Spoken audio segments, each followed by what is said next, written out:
Komið sæl, ég heiti Margrét Sverrisdóttir og er verkefnisstjóri e-Pali. Velkomin í þessa vefstofu. Ég ætla aðeins að fara yfir helstu þætti e-Pali og svona sýna ykkur hvernig þeir virka. Og helsta efni kynningarinnar er sem sagt að ég sýni ykkur hvernig þið leitið að samstarfsaðilum, hvernig á að skrifa blogg. Ég ætla að sýna ykkur hvernig e-Pali Ísland lítur út á Facebook og fara aðeins yfir svona mánaðarlegar umræður, kynna það. Og það er einmitt nóvember umræða núna. Og síðan ætla ég að sýna ykkur hugmynd að lausblaðamöppum fyrir símenntunarmiðstöðvar. Það verður víst ekki tækifæri til umræðuna í dag af því að þetta er ekki lifandi umræða í boði. Og aðeins e-Pali notendur. e-Pali er fyrir fagfólk í fullorðinsfræðslu í Evrópu. Og þetta er sem sagt fyrir ykkur, fagfólk í símenntunarmiðstöðvum, samstarfsvettvangur og upplýsingamiðlun. Og þarna er hægt að þróa aðferðir í fullorðinsfræðslu í gegnum evrópskt samstarf. Það er mögulegt að vera að vinna saman að verkefnum og leita gagna í grunnum. Þetta eykur sýnileika og áhrif fullorðinsfræðslu og það er hægt að læra nýjar kennsluaðferðir og námsumhverfi.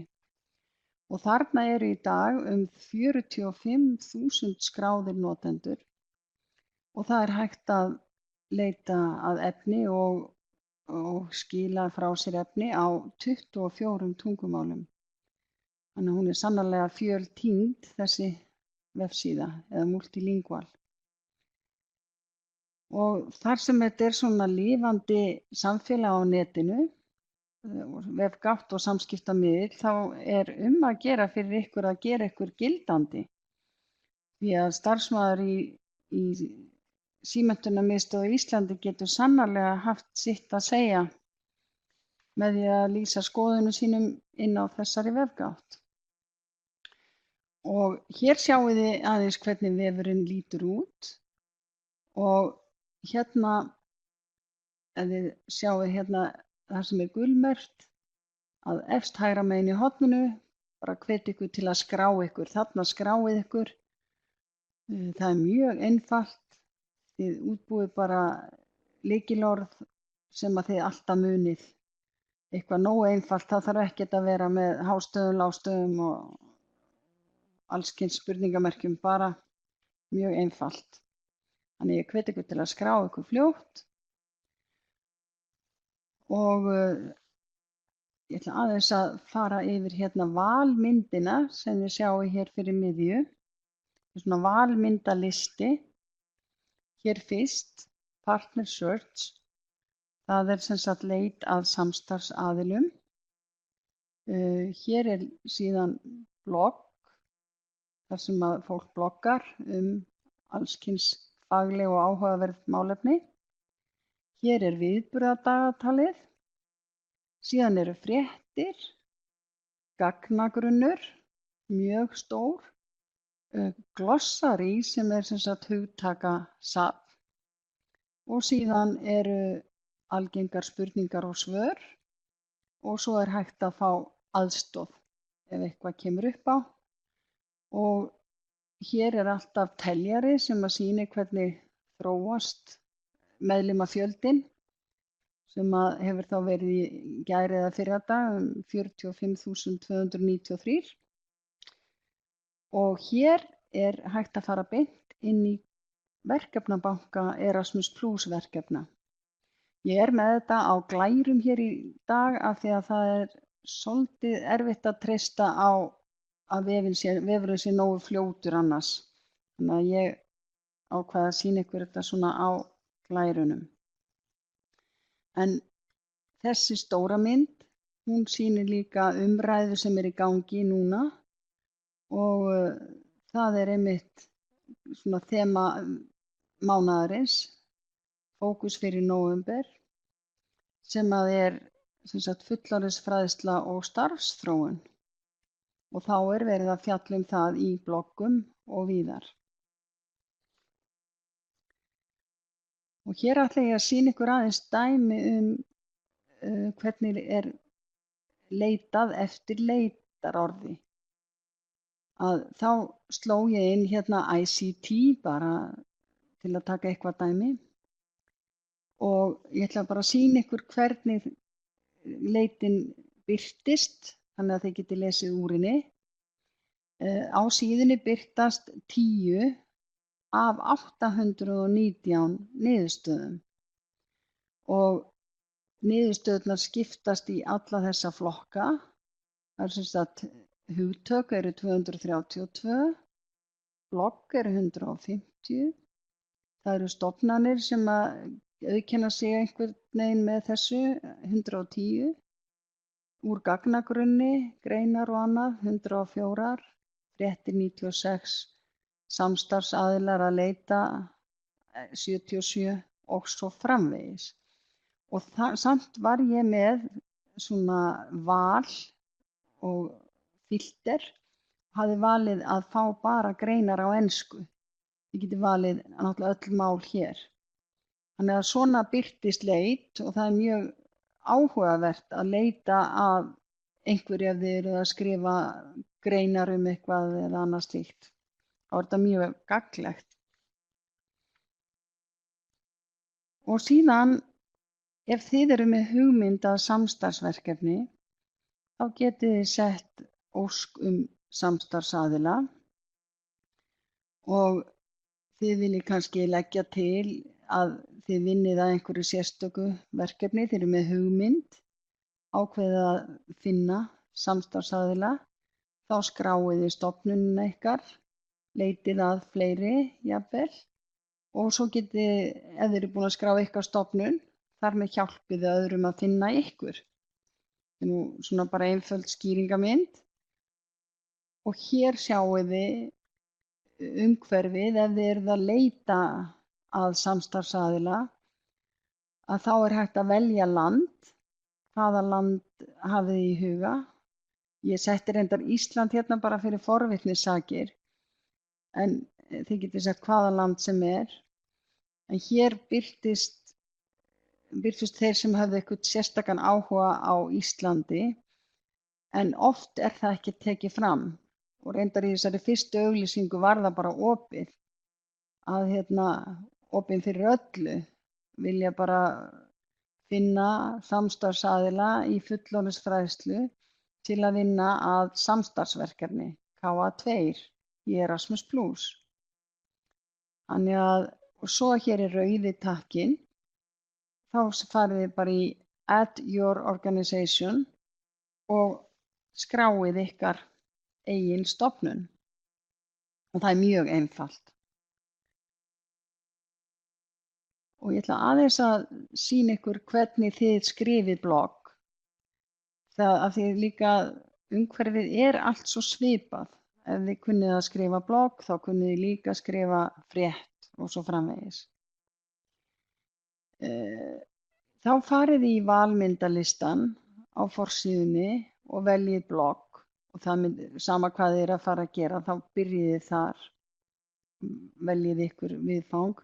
Þið ætlið að skrifa blogg og þá farið þið efst í hægra hornið á síðunni þar sem stendur Suggest a blog post, efst hægra megin.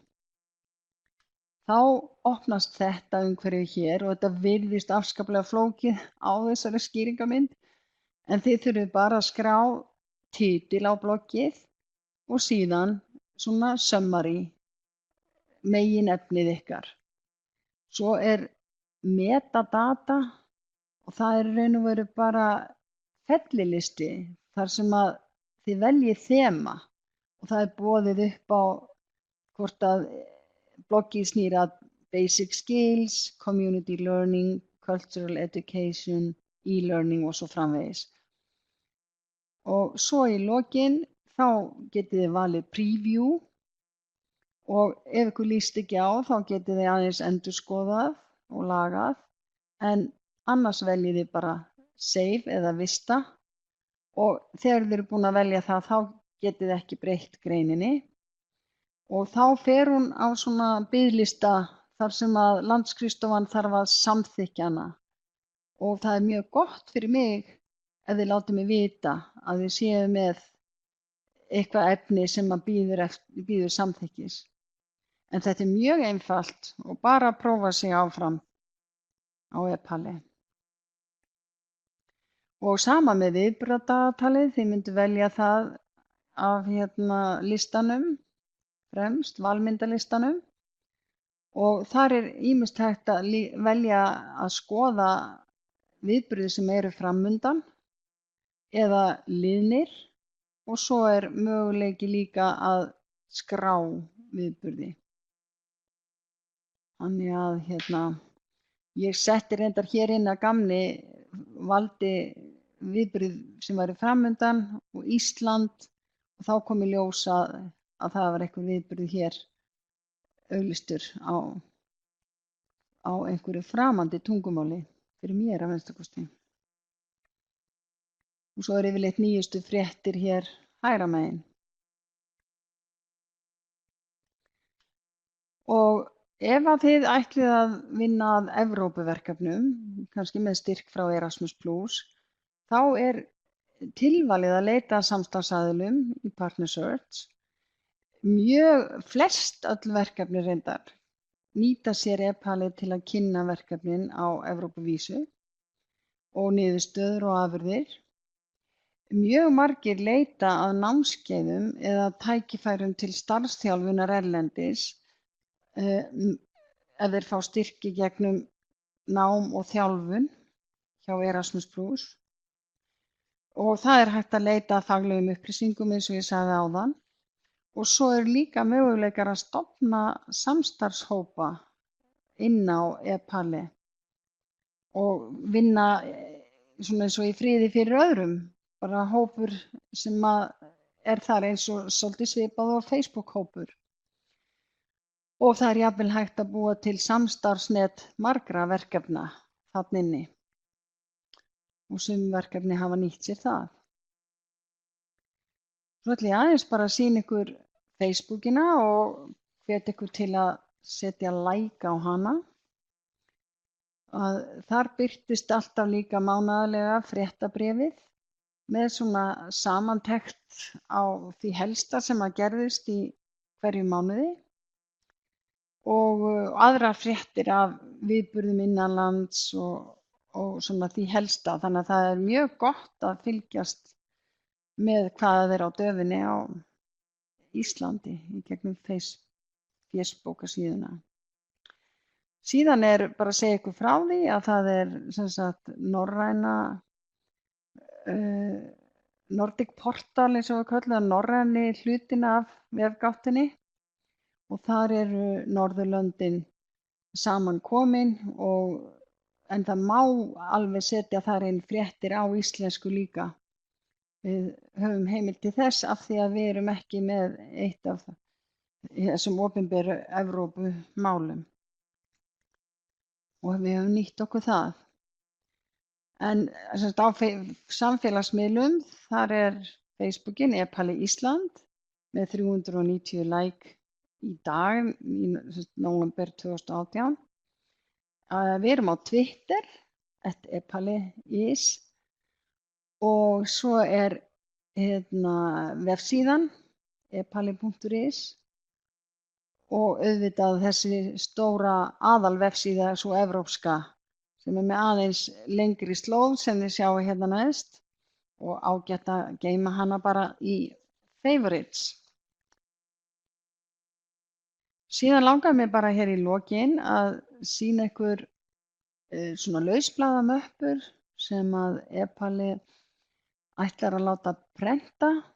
Í staðinn fyrir að vera að dreifa lyklakippum eða einhverjum bæklingum, að þá kom þessi hugmynd frá símenntunarmiðstöðunum að það væri gott að hafa einhverja möppur fyrir prófskírteini og fleira. Og þetta er svona bara grunnhugmynd. Og liturinn verður nú svolítið grænblárri heldur en hann lítur út á þessari glæru. Og Ég vonast til að koma þessum möppum í dreifingu eða eftir áramótin og vonaði verði ánægð með þetta nýja útlit epalið. Það er búið að einfalda viskutréð aðeins og að þetta geti nýst vel í ykkar starfi. En þá þakka ég bara fyrir í dag og vona að þið nýtið ykkur epali í framtíðinni.